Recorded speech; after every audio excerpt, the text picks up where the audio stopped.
Ông Sáu bảo ông Sáu không nhận chúng ta là dân hết rồi. Đấy. Thì mà chị làm gì làm không nhận nữa. Lộn mà thì nào đi làm gì mà ông tập tuân đi mà nữa. Mày còn người chết rồi còn không người Chết làm mà không cho chôn nữa mà còn nói thế. Không cho chôn thì để. Người chết không cho muốn ăn à? Không ăn đi cho. Muốn ăn thì người cán bộ ăn thôi. Nhưng mà ông cán bộ ăn thì vẫn được. Các cán bộ không ăn đi. Mày nói đâu nó không ăn. đua nào lấy cho đua chỉ Cái mai ông số thu luôn biết ngay mà. Nghe cũng biết thu để cho ông thu ngay rồi. chỉ giải quyết mà bây giờ phò tí thế này thằng kia bây giờ một phò tí lúc trong con ra thế này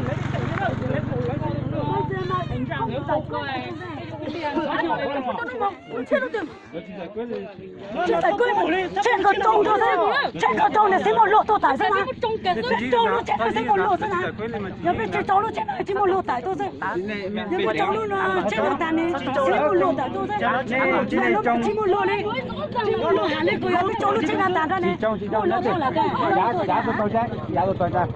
giá nào không phải cái đâu mà, cái này không chưa đào luôn về, cái này chưa đào luôn về. Mày ông làm ăn được chúng tôi được 4 năm nay, 5-6 năm nay. Chú sẽ cho quả đó thì mày sẽ biết ngay không xóa. Tôi là con đường nhưng mà chú của tôi sẽ làm được. Mày không cho chúng tôi chôn thì lừa cho mày ăn đấy. Nếu bây giờ ai còn cấm nữa thì chị lừa cho thằng đấy ăn vậy. Ai không cho nó thì cứ lừa thôi. Không bây giờ nếu là các bác không giải quyết được thì đi làm gì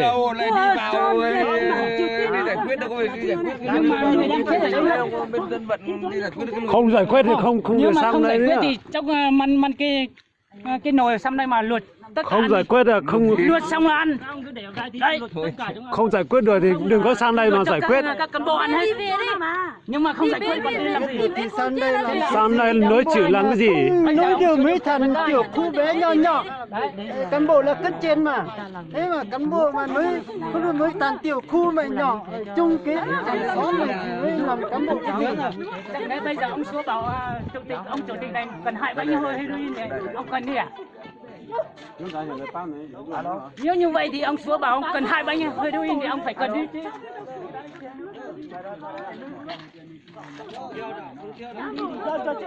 không dùng luật thì thôi anh mình nói cho mình nói cho chị luôn sao chị bảo tôi là anh làm nhà văn hóa anh làm không luôn sao chị không quay lại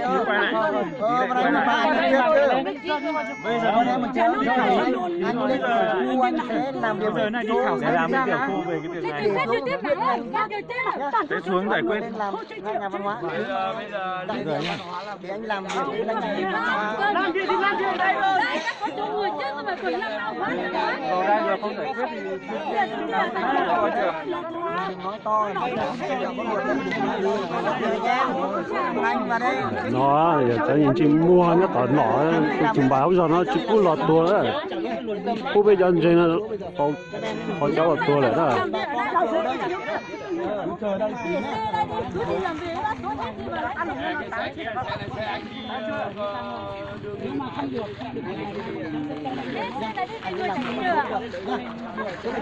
chờ đây nhá mọi người cứ ở chờ đây nhá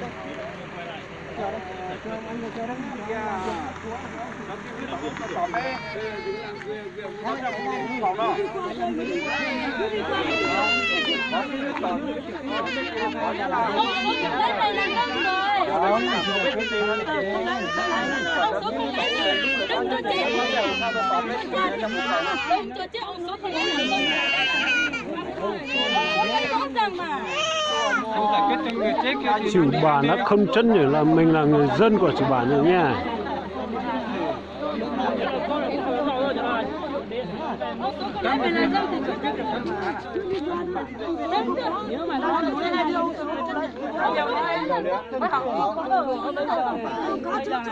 nó là nói à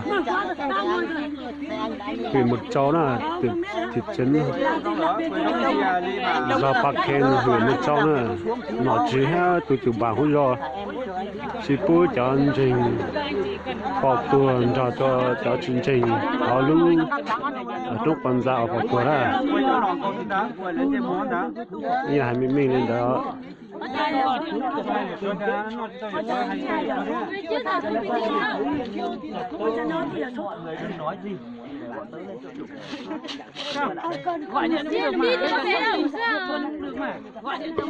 gọi để trong số về đây đi. Nhưng mà trong các bác lại không xuống này, các bác đi đâu rồi? Thế các bác không nói một câu trong số để con số vào đây đi. Cái này ông số cưới cho trai à? Tôi nghĩ cha là ông số cưới à? Tôi nghĩ cha là ông số cưới cho cái à?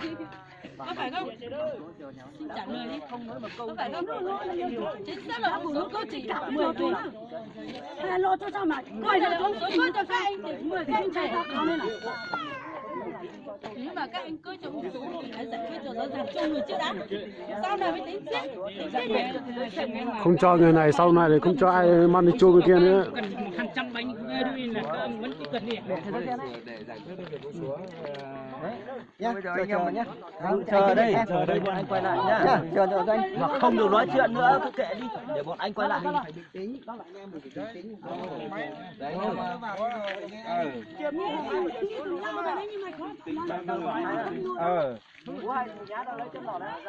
Cái tàu à?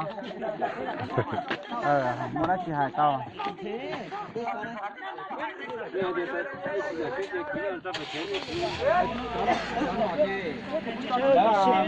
Nó xe cho nó luôn. Chỉ giải quyết được bé lìa. Nó thâu cho nó chỉ có can thiệp thôi.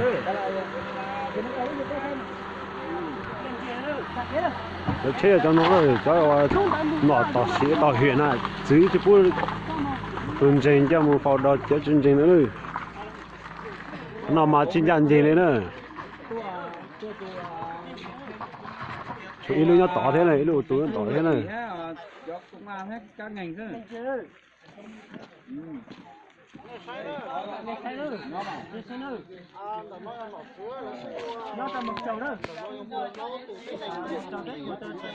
Bây giờ bà khen một thị trấn một cháu đây. Nên chị ơi, nó chỉ tết cho một cháu mà nó nhớ hơn. Ôi chính anh chị nữa. Mấy cái nhân chính cũng có cái sẻ này. Bây giờ nếu như là không có đất chuột đấy thì muốn đánh nhau thì làm thôi. Không có luật thì làm luật của dân thì nó giết thôi. Không có mày trả pháp luật. Chị lúc chị nó hết này, ta tẩy mù này. Quay số, biển số đi chứ. Quay biển số đi chứ. Số đó 26A đó, 07 233 đó. Cả thả nó.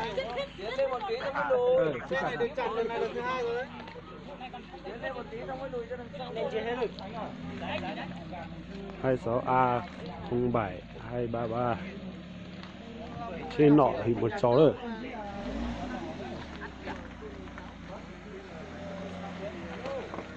Ya lo cheto plano yo digo ne. Ya cheto plano. Vâng, luôn ghi nhận được vâng. Bên em là bên ủy ban ạ. Ta tả thả là sư phi rồi. Vâng.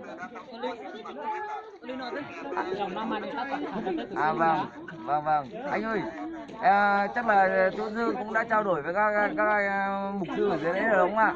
Về nội dung này thì về phía thị trấn Nông Trường cũng đang tạo điều kiện để đảm bảo là sao tạo điều kiện cho người qua đời của người theo đạo cái nhóm đạo Tin Lành của Tiểu Khu Ba Khen 1 là huyện ủy và đảng ủy ban cũng như ủy ban huyện cũng đang tạo điều kiện hết mức đấy ạ. Anh cứ yên tâm là chúng tôi sẽ cố gắng làm sao làm đảm bảo tốt nhất cái quyền lợi của bà con. Thế còn cái chỗ nào mà thực hiện chưa được thì chúng tôi cũng sẽ có ý kiến với ủy ban huyện cũng như là lãnh đạo huyện để giải quyết anh ạ. Và cái nội dung này các anh yên tâm là các tín đồ cũng ta tỏ hồi 6 tuần rồi cho sẽ thả đây.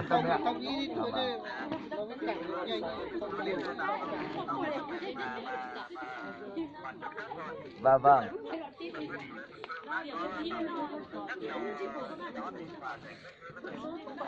Vâng, thưa anh ơi. Anh bây giờ là để chúng em để ra làm việc với lãnh đạo tiểu khu để còn trả lời với chỗ với gia đình ở đây luôn để tạo điều kiện cho gia đình để làm việc với tiểu khu đã. Bây giờ mai tận 9 giờ phải có câu trả lời là mai anh nhá. Bây giờ phải xin phép bởi vì hôm nay có tạo huyện xuống mà. Và thế nên là anh hết sức thông cảm, trước hết là thông cảm nhá. Vâng. Đúng rồi. Vâng, đấy chính là cái nội dung này mà chúng em cũng không phải là chúng em không dám giải quyết hay là không vào với bà con cả, mà chúng em đang sẵn sàng vào với bà con để có giải quyết đấy ạ. Thế thôi thì anh cứ yên tâm thì chúng em sẽ tiếp tục giải quyết nhé. Vâng. Chào anh nhé. Chúc anh. Là tiền nhân là nó chỉ là cửa đây vô. Là cần có đây là tiền nhân là nó mồ. Mai mà có cái gì xảy ra là rồi có bác phải chịu có trách nhiệm nhá. Cái gì cho dân là làm cho dân nhá. Lên chưa? Nói lấy một chế đó. Ta kia lấy tôi thì bé phò với tụi này sợ. Lên nó sẽ là suy nghĩ đồ đấy cho mọi người nữa.